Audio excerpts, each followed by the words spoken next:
The Special Princess. Dear children, you must have heard stories about princes and princesses living happily ever after in their castles, wearing grand clothes and fine jewelry, holding banquets of fine foods for their guests. All this sounds like a world quite different from ours, but today we will tell you a story of a very special princess. This princess was the youngest member of her family. She was beautiful and the most beloved, but all this love had not made her a spoiled child, nor was she rude, stubborn, or badly behaved. The princess was very fond of her father, whom she loved very much. She herself was very much like him in her looks and in her manners. If her father was worried about something, she would become worried as well. If someone bothered her father, it would make her very sad.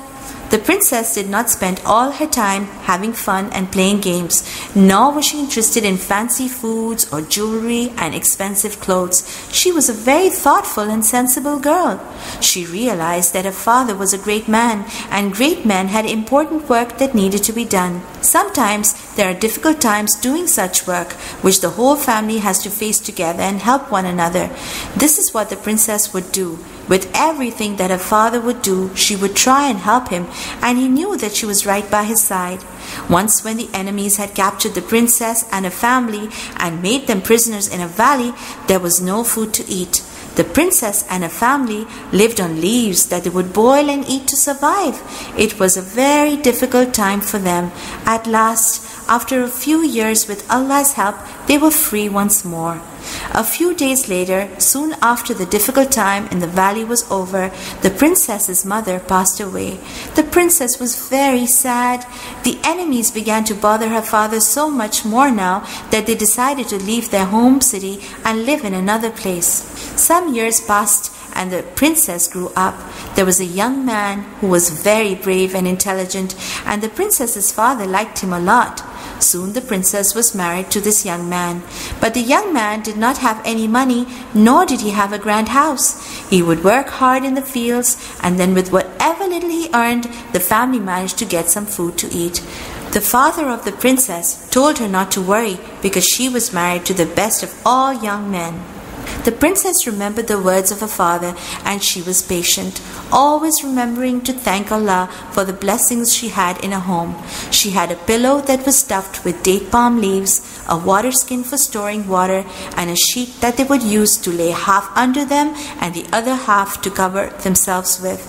The princess and the young man were blessed with 2 beautiful sons. The princess was now busy taking care of her home and her children. She would sweep and clean the floor of her house, get water from the well, grind the barley, knead the dough, and make the bread. Because of all the hard work, her hands would hurt and her body would ache. She spoke to her husband, who told her to ask her father if he could give her a servant to help her with the chores. Her father looked at his beloved daughter and told her that servants were for the needy people.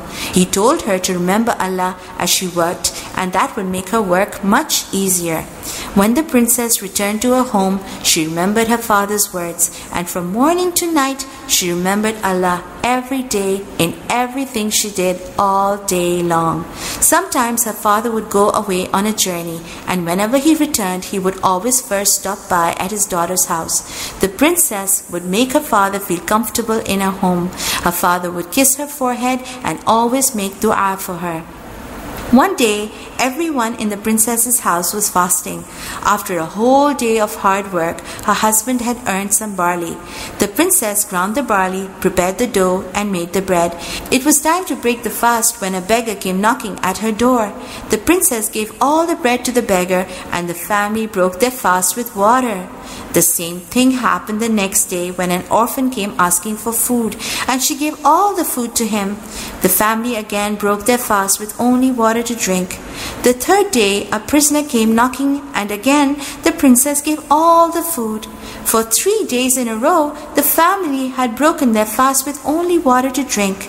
You may be surprised to know who the special princess could be and which country she belonged to.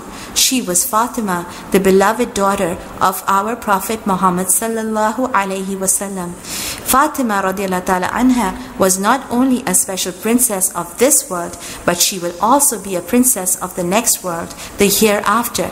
Rasulullah sallallahu alayhi wasallam has said that Fatima will be the princess of the women of Jannah. Allah will bless her with gold, silver, jewelry, clothes, and a grand castle. Everything that a princess could ever want, and she would live happily ever after.